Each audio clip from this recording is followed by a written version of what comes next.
Bienvenidos a In Pursuit of Greatness Podcast. Yo soy Arismendi Martínez. Gracias a todos por su apoyo a través de las redes sociales.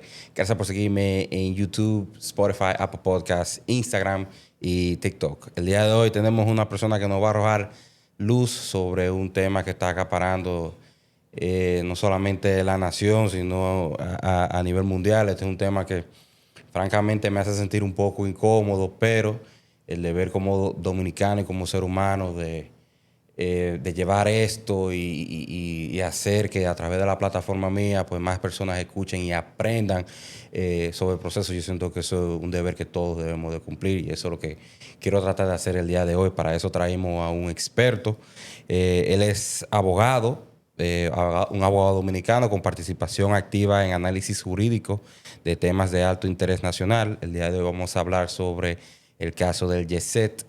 Él es Chanel Liranzo Montero. Muchas gracias por la invitación a este espacio y a tratar de dar un poco de luz sobre un caso tan importante y tan relevante. Y no creas que es algo exclusivo de tu parte, la incomodidad que puede generar, porque yo hace poco decía que este caso es una prueba de la teoría de los grados de separación. O sea, es imposible que un dominicano no haya tenido algún tipo de conexión con alguien o con una persona cercana que se haya visto directamente afectada por este caso, y creo que eso es lo que hace tan incómodo abordar un tema tan importante como es ese caso. A nivel personal, ¿por qué? Mira, cuando me preguntas que a nivel personal, ¿por qué? Te lo digo más porque, o sea, yo me desenvuelvo aparte de mi profesión principal, que es la de abogado, también como docente. Entonces, este caso, lamentablemente, es un caso importante también de laboratorio para tú analizarlo desde el punto de vista académico, doctrinario, y también para cuando no se tienen intereses directamente, o sea, no eres una de las partes que está en el proceso, para tratar de ser lo más objetivo posible. Porque, sin lugar a dudas, la sociedad espera algo. El caso es una cosa que no necesariamente es lo que espera la sociedad. Y tratar de arrojar luz sobre estos aspectos creo que es lo que me motiva particularmente a hablar de este tema. Jurídicamente hablando, ¿por qué este caso es más complejo? Mira, este caso es bastante complejo porque lo primero es que tenemos una tragedia sin precedentes en República Dominicana y en Latinoamérica también. O sea, accidentes o tragedias de este tipo con una cantidad de muertes tan grande nunca había sucedido en la República Dominicana. Entonces, evidentemente, eso llena de impacto. Y tú te enfrentas, y adelantándonos un poquito, a tres grandes teorías en lo jurídico. Una teoría que propugna porque estamos hablando de un caso de homicidio voluntario con unas consecuencias, el homicidio involuntario que tiene unas consecuencias diametralmente distintas, y otros que quizás son lo menos, que dicen que no se trata de un asunto penal, sino un asunto exclusivamente económico. Entonces, tú tienes que contrastar estas tres posiciones jurídicas para poder determinar en justicia cuál es la procedente. Entonces, una de las partes alega que fue un accidente o la otra parte alega que es negligencia. Esa es básicamente la batalla que hay ahora mismo. A grandes rasgos, sí. Te lo digo porque dentro de la posibilidad de accidente, tú puedes estar en el caso de el homicidio involuntario, que también es penal, independientemente de que haya que responder económicamente. Por negligencia, como tú señalas, por imprudencia, también se castiga penalmente, que es el homicidio involuntario, cuando se produce la muerte de una persona, o en este caso de varias personas, por una falta que puede ser imprudencia, negligencia, inobservancia de los reglamentos, etcétera. Todo eso cae dentro del homicidio involuntario. El problema de ese homicidio involuntario es que la sanción es de solamente hasta 2 años. Y ahí es que se genera el tema y la inquietud ciudadana de, wow, 200 y pico de muertes y la sanción penal es solamente hasta 2 años de prisión. Entonces, ¿qué alega la parte que está siendo acusada? Está alegando que... O sea, ¿qué respuesta puede tener esa parte? Mira, todavía no conocemos a profundidad la defensa concreta de ellos. Lo que han adelantado es que no están obviamente o sea, se defienden a todas luces de homicidio voluntario, pero también lo hacen del homicidio involuntario. O sea, que ellos propugnan más por una parte solamente restitutiva de los perjuicios que se han provocado. Y eso es lo que han ido avanzando porque tú has visto en la noticia que muchas personas ya han llegado a acuerdos extrajudiciales para retirar sus querellas, para no perseguir penalmente a los imputados. Y este es el desarrollo que ellos han relacionado. Mira, ellos no niegan el hecho, ellos no inadmiten de que hay un perjuicio que se le ha provocado a todas estas familias, se han ido en la medida de lo posible resarciendo económicamente dentro de la libertad que le asista a cada una de las personas. Yo creo que eso es importante también porque hay mucha crítica de las personas que han decidido no enfrascarse en el caso y que han decidido acordar. Yo creo que eso entra dentro de la libertad de cada quien a la hora de tú decidir, mira, yo entendería perfectamente a alguien que diga, yo no me quiero someter a un proceso que va a estar 3 y 4 años reeditándome una situación que es lamentable y que me lacera emocionalmente. Y yo prefiero recibir, por ejemplo, una suma X de dinero que en la mayoría de los casos no ha sido relevada. Hay algo que a mí me llama mucho la atención, que eso es lo que grita ante la sociedad dominicana, es que, por ejemplo, una persona comete un robo, sin probarse el hecho ya está en prisión. Una mujer puede alegar que puede sufrir de feminicidio. El esposo o la pareja va preso en lo que se averigua el caso. Aquí estamos hablando de un tema donde murieron tantas personas y ni siquiera las personas que están siendo acusadas ni siquiera están en prisión en lo que se averigua el caso y se hace la investigación. Mira, eso tiene una razón de ser muy, muy concreta. Y es que en nuestro sistema existe una distorsión de lo que son las medidas de coerción. Las medidas de coerción tienen una única finalidad, que es asegurar la presencia del imputado en el proceso. Si el imputado puede estar en el proceso sin sustraerse porque tiene suficiente arraigo económico, como en este caso, familiar, laboral, social, estas personas demuestran que se van a someter al proceso, tú no tienes que tenerla en prisión. Y eso es lo que sucede muchas veces. Por ejemplo, una persona, tú dices un robo común, pero esa persona no tiene cédula, esa persona no tiene un domicilio conocido. Entonces la justicia tiene que ponerle en prisión para asegurar que esa persona se va a presentar al proceso. Y aquí hay un factor adicional, y es que quien puede solicitar prisión preventiva, que es el Ministerio Público, decidió preliminarmente acusar por homicidio involuntario. Imagínate que yo te acuse de un delito que su sanción máxima son 2 años, 6 meses a 2 años, y que te diga que mientras se averigua el caso tú vas a estar 18 meses en prisión preventiva. Es algo completamente absurdo, y en coherencia con eso es que el Ministerio Público no pidió para el caso del Jet Set prisión preventiva. Y realmente, si vemos el histórico del caso, el proceso ha continuado y las partes nunca han faltado al proceso. Entonces, la finalidad de la medida de coerción en este caso se está cumpliendo con la garantía económica, impedimento de salida y presentación periódica, que fue lo que se impuso en el caso Jet Set. Entonces, ¿por qué hemos visto temas de colapso de estructura y el dueño o el ingeniero va a la prisión? Por también la misma distorsión del sistema. O sea, o la persona intentó fugarse, o la persona tuvo alguna situación previa que mostrase a la justicia que esa persona no daba garantías de sujetarse al proceso. Entonces hay que ver cada caso de manera particular, y también hay que decirlo, muchas veces las autoridades actúan de forma populista, y cuando lo hacen es crear la falsa percepción de que lo correcto es siempre prisión preventiva, cuando no es así. Es una cortina de humo. Exacto. O sea, para que la persona sientan que se está tomando acción. Sí, oye, ¿qué sucede? Y te lo digo muy, muy francamente. En República Dominicana se cree que sin preso no hay proceso. Que si la persona está en libertad conociendo su proceso, el proceso no existe. Y eso es falso. Te puedo poner un ejemplo que es quizá el más icónico en República Dominicana, que es el caso Baninter. Ese caso de estos banqueros nunca estuvieron en prisión preventiva. Esas personas conocieron todo su proceso en libertad. Y cuando fueron condenados de manera firme, entran a prisión. Y cumplieron sus años de prisión. Porque este es uno de los pocos países en donde las crisis bancarias se han resuelto con prisión para los implicados. Esas personas estuvieron libres mientras se conocía su juicio. Y eso es lo que aparentemente va a suceder en el caso de Jet Set. Esa decisión yo siento como que es subjetiva. Mira, la justicia muchas veces tiene matices subjetivos. Ahora, si tú me preguntas a mí, de la forma más objetiva posible, con una acusación por homicidio involuntario, no procede que hablemos de prisión preventiva. Y eso es lo que sucede en este caso. Aquí se acusó, y digo preliminarmente, de homicidio involuntario porque el Ministerio Público en las últimas audiencias ha dejado la puerta abierta a cambiar la calificación.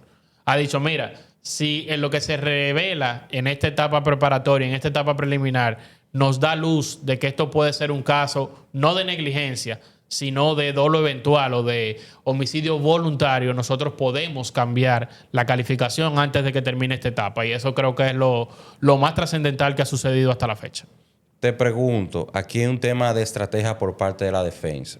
Se siente, o lo que podemos ver, que lo que ellos están tratando es de retrasar el proceso lo más que se pueda.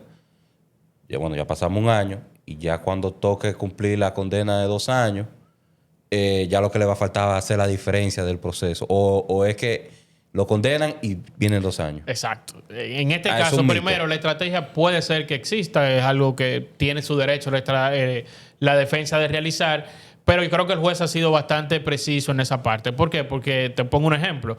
La defensa pidió realizar un peritaje y pidió cerca de 6 meses para realizar ese peritaje. Y el juez le dijo, te vamos a conceder el peritaje, pero solamente te doy 30 días para realizarlo. O sea, fue mucho más corto el tiempo que le dio para realizar esa pericia para que no se retrase el proceso.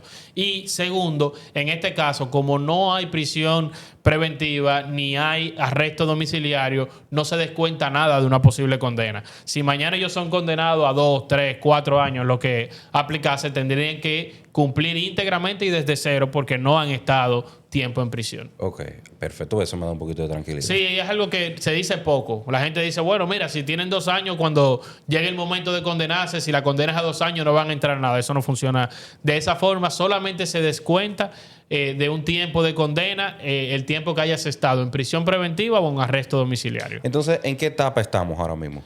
Ahora mismo estamos en la etapa preliminar. Es la etapa que se decide, es la que se decide si se va a juicio o no y con qué pruebas se pasa a la etapa de juicio.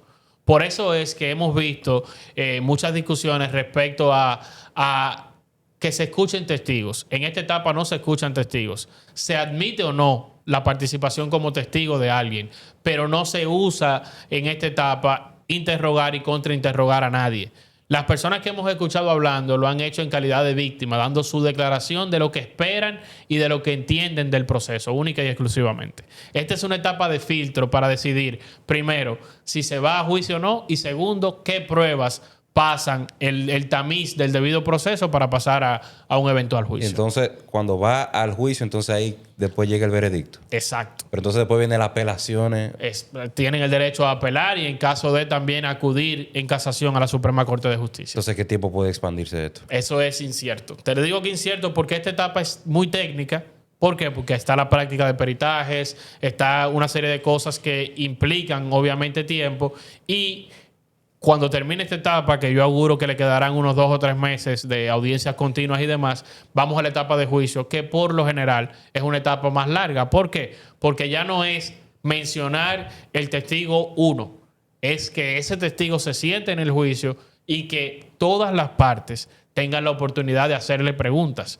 Y recalco el tema de todas las partes porque son muchas partes en este proceso. Es no solamente los 30 o 40 y pico de querellantes, sino también el propio Ministerio Público, la defensa, y en este proceso están siendo llamados también como terceros civilmente responsables el Ministerio de Obras Públicas y el Ayuntamiento, que también tienen que ejercer el derecho a interrogar, a contrainterrogar en el caso correspondiente.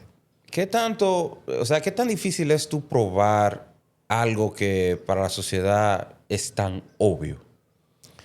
Lo que pasa es que para la sociedad, lo que resulta obvio para la sociedad no es necesariamente lo que se requiere para lo que se espera. Suena como un trabalenguas, pero mira, creo que en este caso hay muchas cosas que revelan que hay una gran negligencia o que hubo una gran negligencia y una gran imprudencia de parte de los hoy señalados. Pero esa imprudencia y negligencia no es lo que se requiere para que se hable de una condena mayor o de homicidio voluntario, porque la gente espera una condena ejemplar de 20 años, por ponerte un ejemplo, por la cantidad de muertos. Eso no sucede así. Si lo que se prueba es efectivamente que fue imprudente, que fue negligente y que sabía que eso podía provocar eso, seguimos hablando de homicidio involuntario. Y la sanción es solamente hasta 2 años.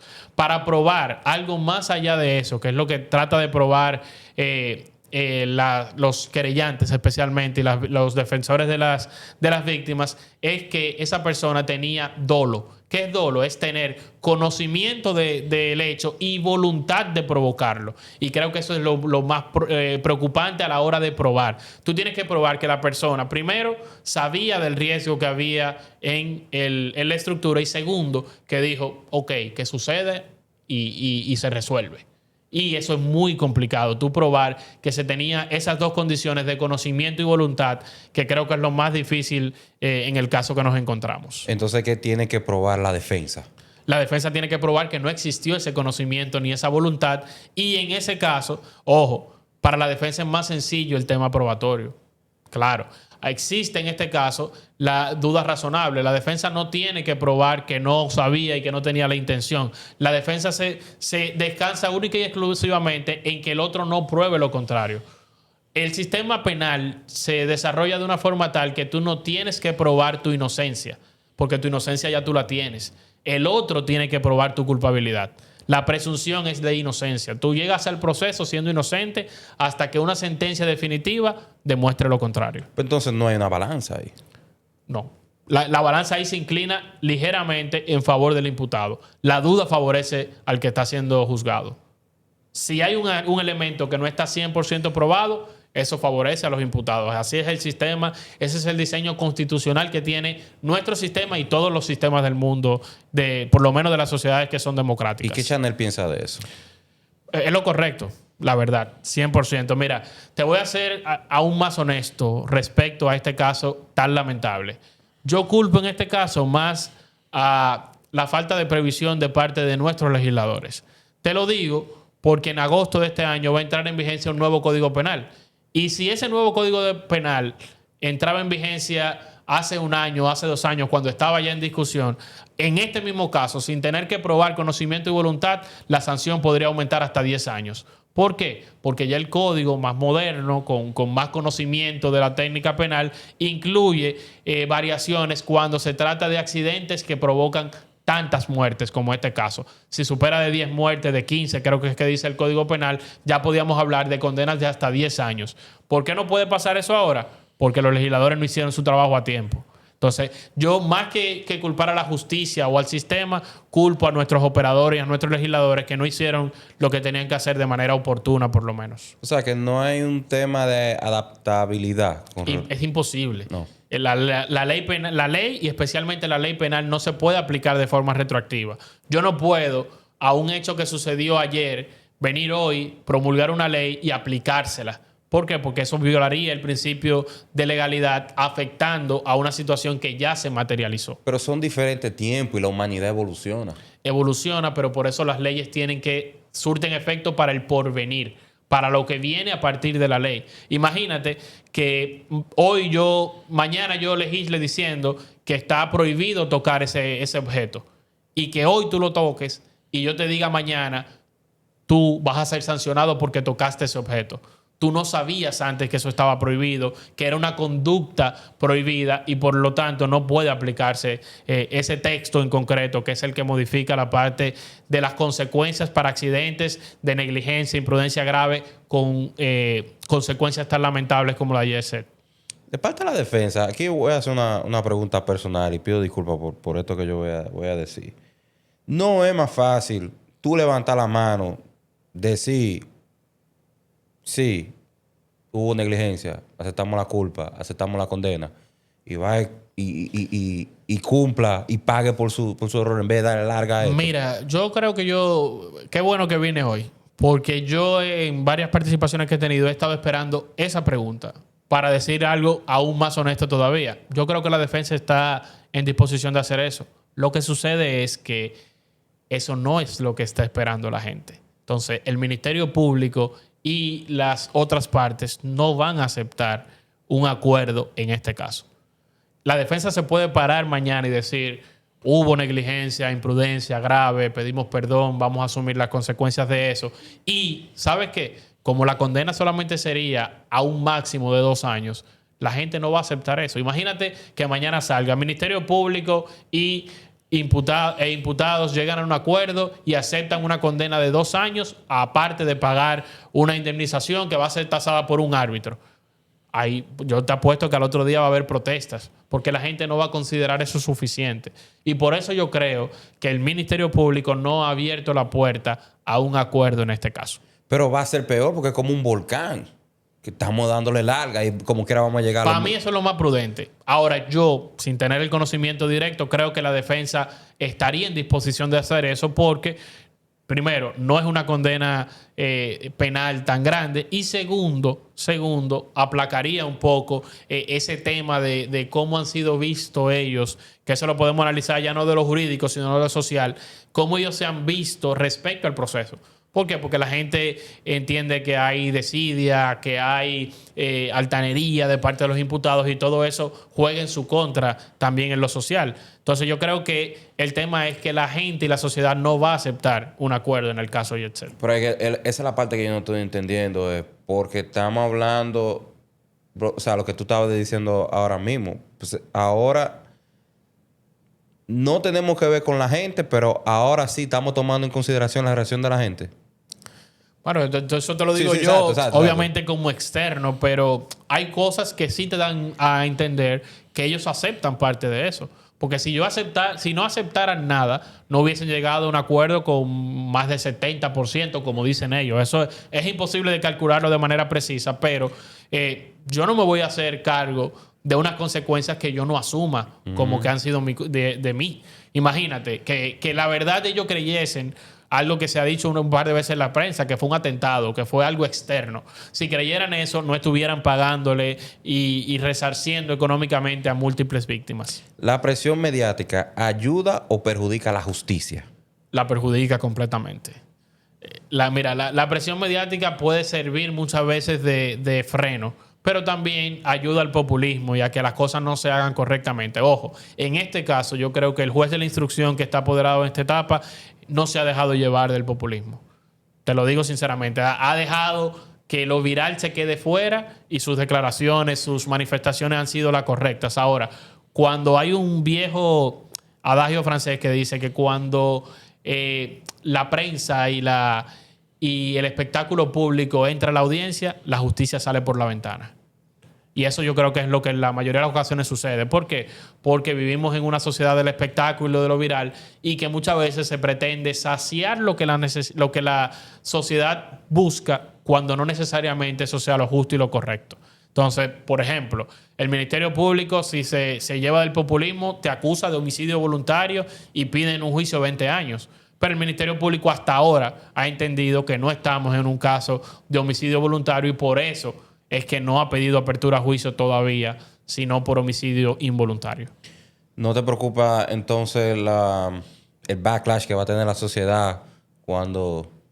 Es algo de preocupar y yo creo que esto es como Alien versus Depredador. Gane quien gane, perdemos nosotros. O sea, la justicia no creo que se pueda apuntar a una victoria moral en este caso. Si la justicia manda a juicio aceptando la calificación del Ministerio Público, la gente va a decir que la justicia actúa en favor. El Ministerio Público, por ejemplo, ha tenido errores en el proceso. Ya la gente dice que eso es para favorecerlos a ellos. O sea, es igual. Vamos al otro tema, que es un tema que eventualmente vamos a tener que discutir, el tema económico. ¿Cómo tú vas a reparar cada una de las víctimas? No hay forma humana de que estemos contentos con un número. ¿Por qué? Porque son vidas. Para el valor que tiene para mí un ser humano, un ser querido que haya fallecido en esa tragedia es incalculable. Y también van a analizarse de manera unitaria. O sea, la pérdida tuya va a ser igual que la mía. Eso también va a llegar un momento incómodo que analizarlo y nadie va a estar contento con eso. ¿Cuál es tu posición con relación a eso?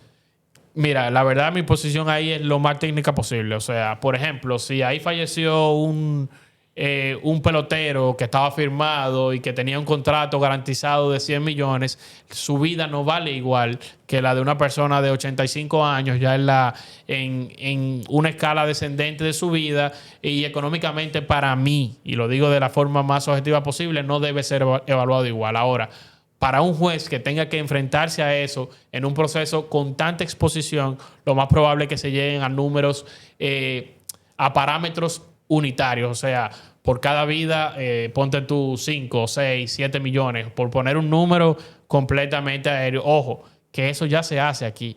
Lo que pasa es que nunca se ha hecho con un caso con tantos fallecidos. Por ejemplo, los tribunales no lo dicen públicamente, pero tienen unas tablas que son, por ejemplo, para los casos de accidentes de tránsito. Una vida en esos casos, salvo que se pruebe un hecho circunstancial particular, se evalúa con tantos millones.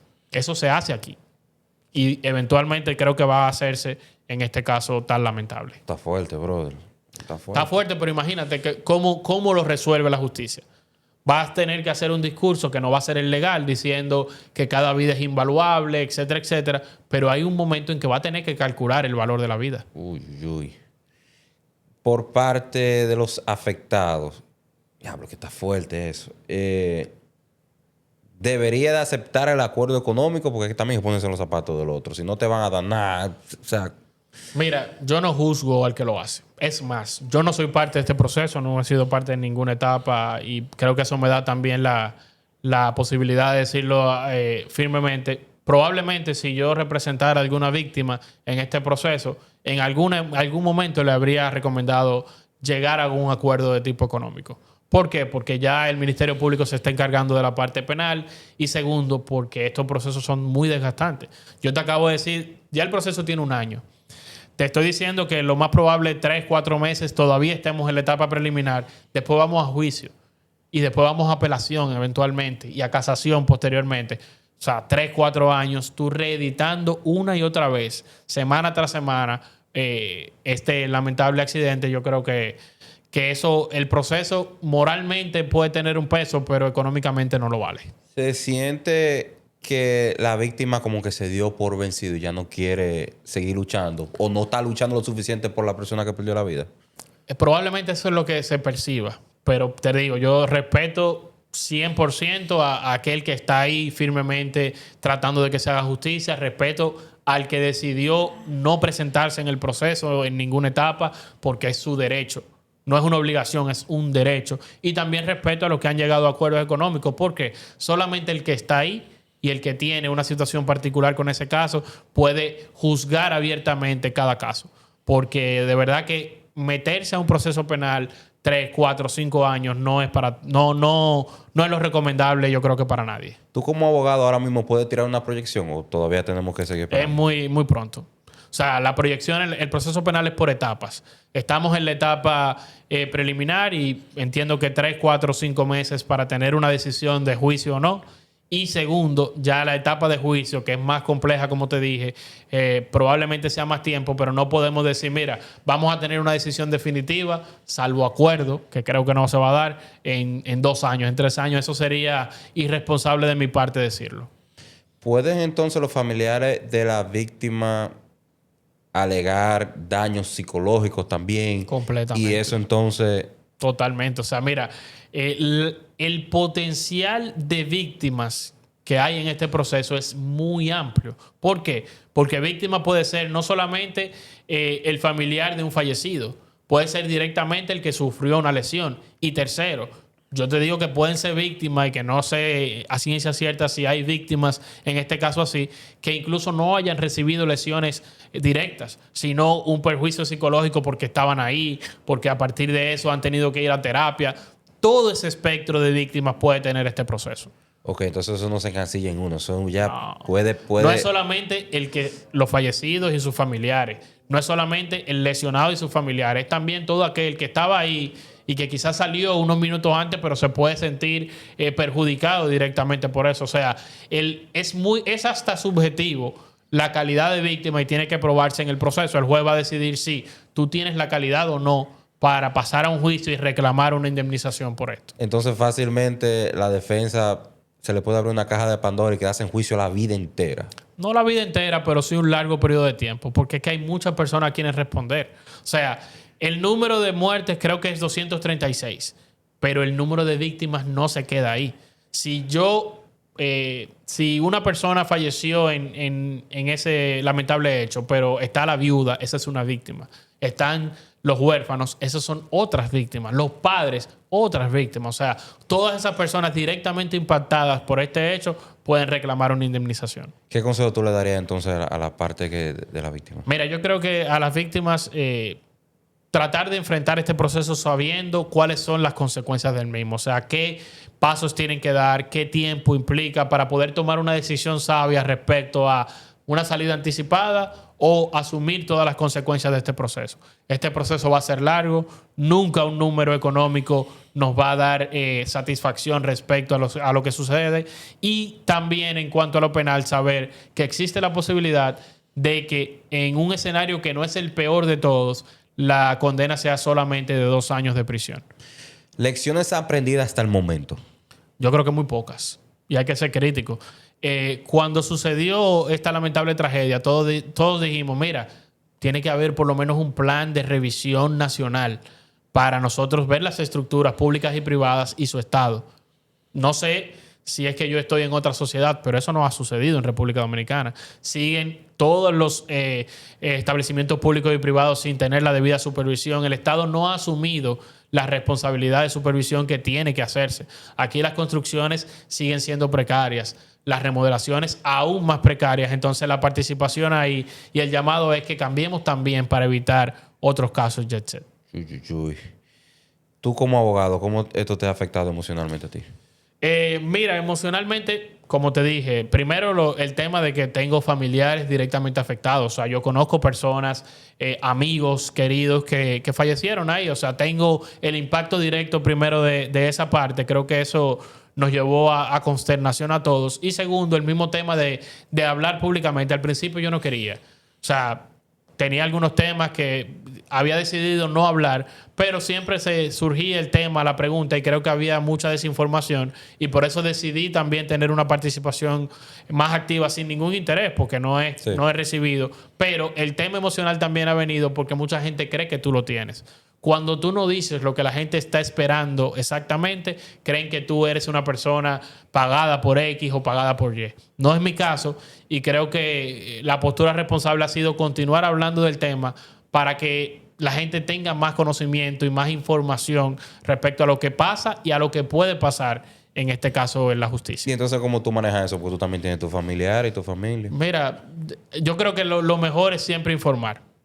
Siempre informar, hacer el correspondiente disclaimer. No tengo interés en este caso, no soy empleado de ninguna parte, no tengo ningún tipo de conflicto de interés en este caso, y por eso informar. O sea, siempre que tú puedas defender técnicamente las posturas que adoptes, tú vas a tener cómo enfrentar, porque siempre van a hablar. Siempre va a haber alguien que tenga su interés y que va a entender que una postura, si no es la suya, es una postura interesada. Entonces, la gran lección en este caso sería prevención. Totalmente. En todos Eso los es un sentidos. caso que 100% de cara de los imputados y también de las autoridades se pudo prevenir. Entonces, ¿qué estamos haciendo como sociedad para prevenir que esto vuelva a suceder? Ok, entonces, ¿qué podemos hacer nosotros como sociedad? Aplicar las normas. Ya las normas en cuanto a supervisión, a remodelaciones de obras, a fiscalización de lo que se hace, existen. O sea, aquí tú vas a cualquier sitio y se celebra que un local esté abarrotado con 500 y pico de personas cuando el aforo de ese local son 100. Eso no debe permitirse, eso debe sancionarse activamente. Si un local, por ejemplo, es algo que se ha tratado en este caso, inicialmente tenía la licencia para hacer un establecimiento de un tipo. Para cambiar eso hay que ir a las autoridades, y las autoridades tienen que fiscalizar eso. Entonces yo creo que de parte del Estado debe lanzarse un plan de revisión de las estructuras públicas y privadas para poder garantizar la seguridad de todos los dominicanos que asisten al cine, a un concierto, a un evento, a cualquier lugar. ¿Por qué? Porque la República Dominicana, para lo poco que se fiscaliza, pocas cosas pasan. ¿Tú tienes esperanza de que suceda? Yo la tenía al principio, porque cuando suceden las cosas siempre los dominicanos empezamos a hablar, empezamos a asumir responsabilidades, pero ha pasado un año y yo no he visto absolutamente nada. Creo que el único caso de algo en lo que se ha tomado precaución, lo puedo señalar porque es un caso de la justicia y es del edificio de las Cortes, donde funcionaban las Cortes de Apelación en el Distrito Nacional. Ahí ya existían quejas de los jueces diciendo, mira, esta estructura tiene estos daños. Y a partir de la lamentable tragedia del Jet Set, se decidió desalojar esas instalaciones. Ahora, se desalojaron y no se ha hecho absolutamente más nada. O sea, simplemente se dejó de utilizar. ¿Qué tantas otras estructuras que tú ves tienen grietas, tienen problemas? Nuestros puentes que se han mencionado muchas veces se revisan. Hay un plan concreto. Y mira también, por citarte otro caso que tampoco provocó lo que se debería, es el caso del túnel de la 27 con Gómez. Ese caso es un hecho lamentable, la lluvia, sí, pero ahí había un deterioro que no se tomó en cuenta. ¿Y qué hicimos? Reparamos después de. ¿Pero ha habido una revisión integral de todos los túneles del país? No. Y eso es responsabilidad del Estado. Entonces, ¿qué vamos a hacer? ¿Qué debemos hacer? No tengo mucha esperanza, pero quizás es un pesimismo propio de mi persona, pero el Estado debe actuar respecto a todo eso. ¿Y qué tú le dirías a una persona que perdió la fe en el sistema judicial? Que la recupere. Yo creo que el sistema de justicia funciona. Y muchas veces responsabilizamos de manera incorrecta a los jueces, cuando muchas veces la culpa la tiene el Ministerio Público por instrumentar un caso de manera errónea o la tiene las propias disposiciones legales. Hay múltiples casos y este va a ser un ejemplo de qué habría sucedido con una norma más adecuada a nuestra situación. Y ya te puse el ejemplo. Sin tener que inventar el agua tibia, este caso habría pasado de homicidio involuntario con una sanción de 2 años a homicidio involuntario con 10 años. Créeme que la sociedad pensaría distinto del caso si de entrada le dicen, mira, por la cantidad de muertes tú puedes llevar hasta 10 años de prisión. Que no es el caso actual hasta ahora. Tú sabes que hemos hablado mucho esto de... O sea, la entrevista la hemos dedicado puramente técnica, sin emociones, sin opiniones personales así muy profundas, pero yo quiero saber qué el ser humano Chanel piensa de todo esto a nivel general. Que es un caso abominable en lo lamentable que es, que las partes, especialmente las partes imputadas, lo han manejado de manera desastrosa, comunicacionalmente y en su acercamiento a la gente. Y eso se ha visto con personas que antes estaban cerca de ellos y que ahora son completamente opuestos, que no nos hemos recuperado como sociedad respecto a lo que sucedió, que no hay decisión alguna de la justicia que vaya a dejarnos como sociedad satisfechos. Y lo más fuerte que creo que me ha llevado al convencimiento ya como persona es que esto es un caso que tiene una imprudencia grave, pero que sus consecuencias no son las que como sociedad esperamos. Chanel, yo sé que tú no andas en eso. Esto soy yo que lo voy a hacer a título personal. Tú solamente estás hablando del caso del YC por vocación, imagino parte del propósito y arrojar luz. Pero yo, para aportar mi granito de arena a tus proyectos, déjame saber, aparte de la docencia, ¿qué más tú estás haciendo? ¿Tú ofreces servicio de consultoría? Mira, en el espacio, o sea, nosotros desarrollamos básicamente procesos de tipo penal. Penal económico es nuestra especialización primaria, entonces nosotros prestamos servicios de consultoría, de asesoría legal. Nuestras oficinas están en, valga la cuña, en Novocentro, segundo nivel, y básicamente hacemos eso y la docencia como aspectos principales de nuestro ejercicio profesional. Sí, recalcando de nuevo que eso soy yo que lo estoy preguntando. No, pero gracias, vale la claro cuña. Que ese esfuerzo que tú estás sometiendo, tú sabes. Claro que sí. ¿Qué sigue entonces? ¿Qué sigue para ti en particular? En lo particular vamos a seguir acudiendo a los medios donde se quiera una visión académica y técnica del proceso, no una visión particular, que hay que respetar a cada parte que defiende sus intereses y creo que esa va a ser nuestra participación respecto a ese caso. Vamos a seguir dándole seguimiento, nos hemos comprometido a hacerlo sin, como tú señalas, ningún tipo de beneficio que se pueda entender y creo que es lo importante para analizar antes y después si la justicia está respondiendo adecuadamente a este caso. Entonces, tus redes, ¿dónde podemos...? En todas las plataformas sociales, @Chanel Liranzo, ahí estamos abiertos a escuchar cualquier pregunta, cualquier inquietud de este caso y de cualquier otro caso de interés para la sociedad dominicana. Una pregunta, aparte de tú ir a los programas, ¿tú tienes pensado hacer quizás contenido independiente para hablar más de Mira, los temas? no lo he pensado, la verdad.